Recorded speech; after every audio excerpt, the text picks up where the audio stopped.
పాస్టర్లో కొంతమంది మహిళలు మల్లెపూలు పెట్టుకుంటే బజారుదని, గాజులు వేసుకుంటే వేశ్యలని, మరి ఇలా భారతీయ మహిళల్ని వాళ్ళ సాంప్రదాయాల్ని కించపరిచి మాట్లాడడం మీకు తప్పుగా లేదా?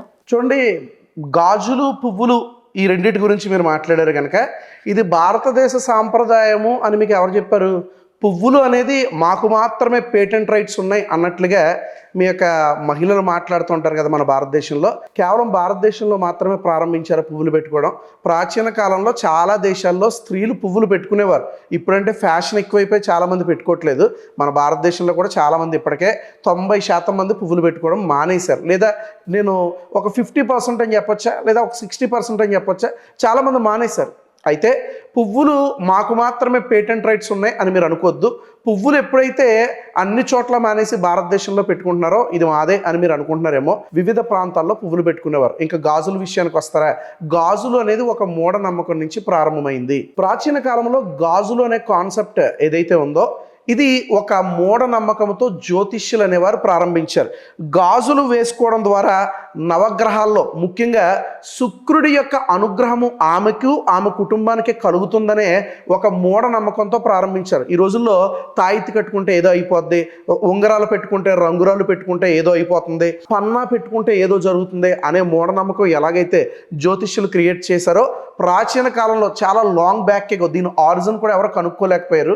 అయితే ఆ ప్రాచీన కాలంలో గాజులు వేసుకుంటే నీకు నీ కుటుంబానికి ఏదో జరుగుతుంది అనేటువంటి ప్రచారము జ్యోతిష్యులు ప్రారంభించారు. అక్కడ నుండి గాజులు వేసుకోవడం ప్రారంభించారు తప్ప వాస్తవానికి మీరు ఎక్కడైనా చూపించండి సనాతన ధర్మంలో గాజులు అనేవి వేసుకుంటే ఇందుకు మంచిది అని ఏ గ్రంథంలో రాసుంటే మీరు నాకు చూపించండి చూద్దాం.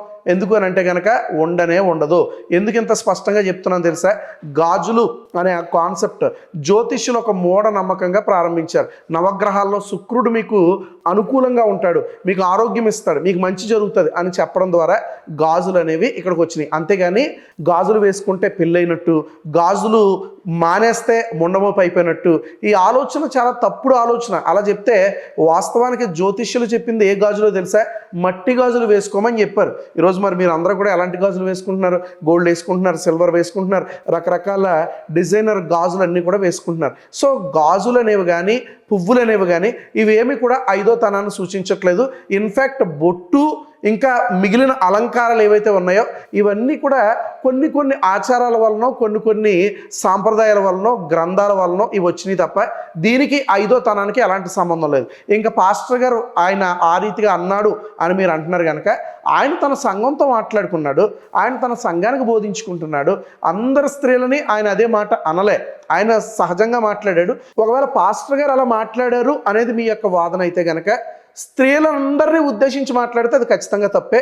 అలా కాకుండా తన సంఘంతో ఏదన్నా ఆయన ఒక బోధ చెప్పాలి అనుకుని వారితో ఒక ఎగ్జాంపుల్గా చెప్తే మాత్రము దాన్ని తప్పుపడడానికి అవకాశం లేదు. అంటే గాజులు వేసుకోవడం, బొట్టు పెట్టుకోవడం ఇవన్నీ మూఢనమ్మకాలే అంటారు మీరు? దాని వెనక సైంటిఫిక్ రీజన్ లేదంటారా? ఏం సైంటిఫిక్ రీజన్ ఉంది? బొట్టు పెట్టుకుంటే జ్ఞానం వస్తుంది అంటారు.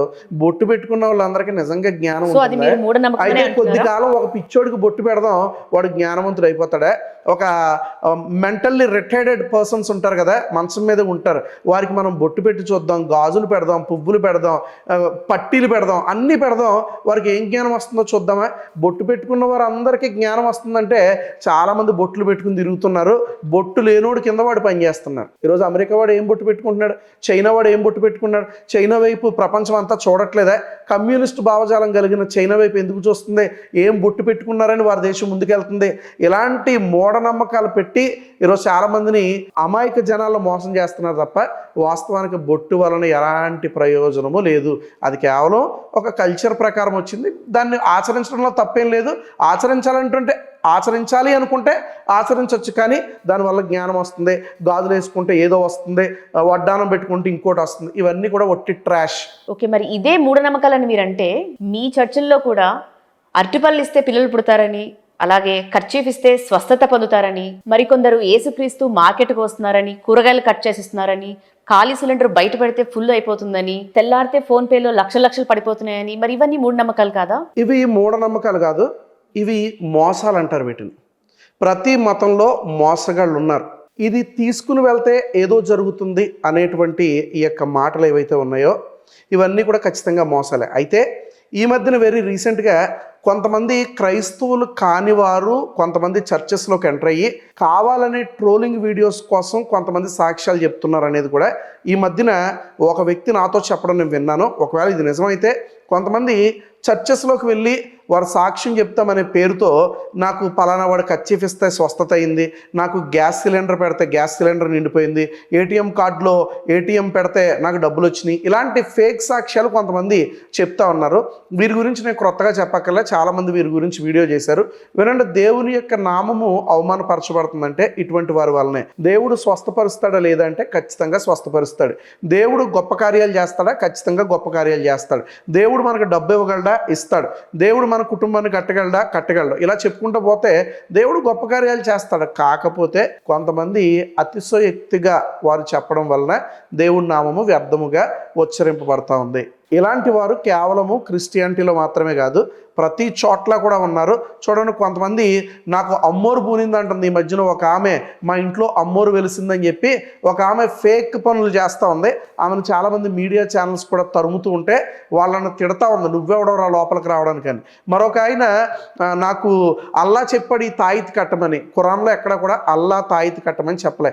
ఇలా చెప్పుకుంటూ పోతే ప్రతి దానిలో కూడా మోసాలు ఉన్నాయి. మత మార్పిడికి మీరు బడుగు బలహీన వర్గాల్ని, ట్రైబల్స్ని, విధవరాల్ని, అలాగే ఒంటరిగా ఉన్న మహిళల్ని, వీళ్ళని ఎందుకు టార్గెట్ చేస్తున్నారు? డబ్బు ఆశ చూపించో లేదా ఇంకేదో సహాయం చేస్తామని చూపించో మత మార్పిడికి ఎందుకు బలవంతం పెడుతున్నారు? ఇలా ఈ రైస్ బ్యాక్ కన్వర్షన్ ఏంటి అసలు?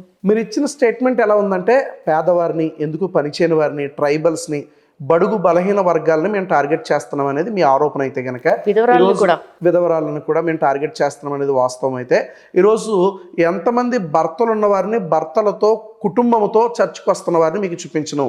ఈరోజు ఈ భారతదేశంలో ఫస్ట్ కన్వర్షన్ ఎవరంటే ఒక క్షత్రియుడు. ఆయన పేరు గుండాఫోరస్ అనే రాజు.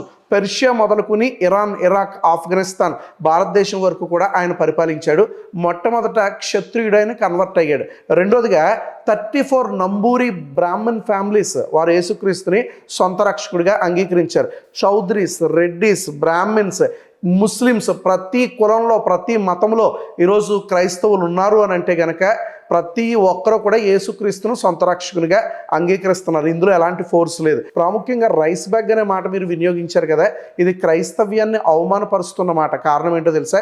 రైస్ బ్యాగ్ ఇచ్చి మేము కన్వర్ట్ చేస్తున్నాం అనేది వాస్తవం అయితే, మేము 2 రైస్ బ్యాగ్లు ఇస్తే నెలకు మీరు 10 రైస్ బ్యాగ్లు ఇచ్చి మరలా వెనక్కి తీసుకెళ్ళిపోవచ్చు కదా. మరికొంతమంది అంటున్నారు సైకలాజికల్గా వీక్ అంటున్నారు. సైకలాజికల్గా వీక్ అయినాడు నేను పిలిస్తే క్రైస్తవ్యంలోకి వస్తాడు, మరలా మీరు పిలిస్తే తిరిగి హిందూయిజంలోకి వచ్చేస్తాడు. క్రైస్తవులుగా మారడానికి గల కారణం ఏంటో తెలుసా? వారు మార్చుకున్నది మతం అయితే ఖచ్చితంగా వారు తిరిగి వెనక్కి వస్తారు.